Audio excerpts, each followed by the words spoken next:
Awesome. Okay, tonight we covered distance. We worked on how to cover across the distance. It's important when you're throwing punches, especially when you're using bare fist, and if you're fighting MMA, is to be able to cover distance in and out. A lot of people get in a problem because they can't cover distance, so they fight like that, and they go jab, jab. And if they miss the jab, they either get taken down or they get counter-punched. So when you fight bare fist, if you're going to do it in karate or if you're going to convert it to boxing, then you have to make sure that you cover distance. So the way we practice that is like this. Let's say there's an imaginary line here. He's got to cross the line and jab, and back. Then we want him to change orthodox and change without too much distance between the change, so it's not seen.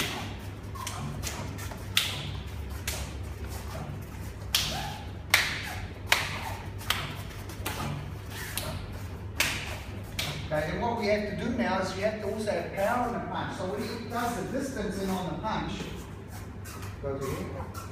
Okay, so he's staying 1.20 meters off, 1.20 meters off. As he comes in for the punch, he wants to be back out at that 1.20 meters for his practice. Go, bump. Then he'll go 1, 2. Still get back to the safety zone. Because when he's at 120 from me, if we're fighting, if he can get in, hit me, and get back to that zone, I've got no counter distance. Very hard for me to counter. Okay? So what you do for the training is you make sure you're covering the distance all the time. Another one to do is we go like this. He comes in with the punch, and then he has to step past and throw 2. 1. Make sure you, as you float, come in, 1, bang off. That's it, yeah. Okay, he doesn't want to go across the other side, he needs to come in this side. But he needs to then get back to here, and he gets back to this position by using the jab.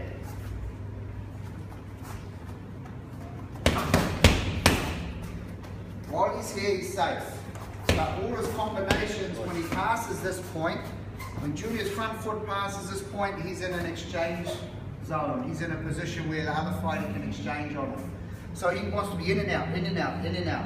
He's got bare fist, he's got one shot. If he can tag it on the head, it's good for him. So he's going in and out, in and out. Try go.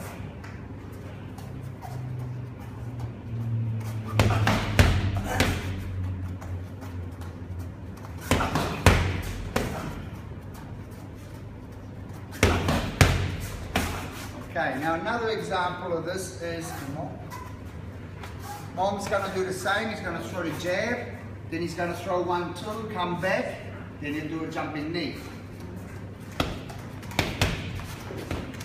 Okay, so each time he comes in the zone, back it up, tap back in.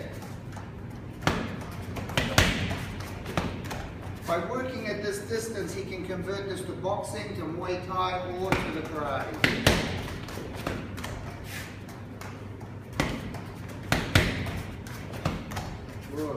Okay, so now what's got to happen is when these guys are covering this distance here, they've got to have power in the punch.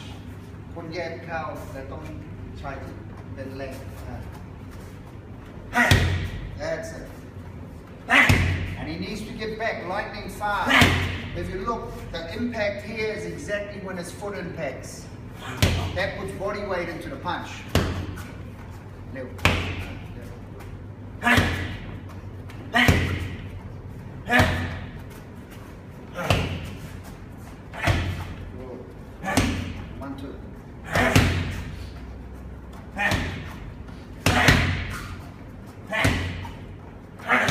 Okay, so the control of it is to make sure also when you do the impact and you get to here, you don't want this arm bent here because you lose all the body weight in the punch.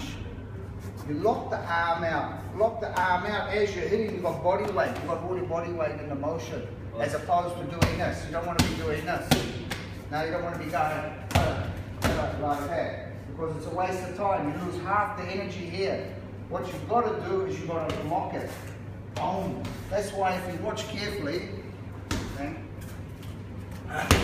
the body weight of his weight, 69, 70 kilos, is coming into here because his foot and body is hitting at the exact same time. It's motion. More.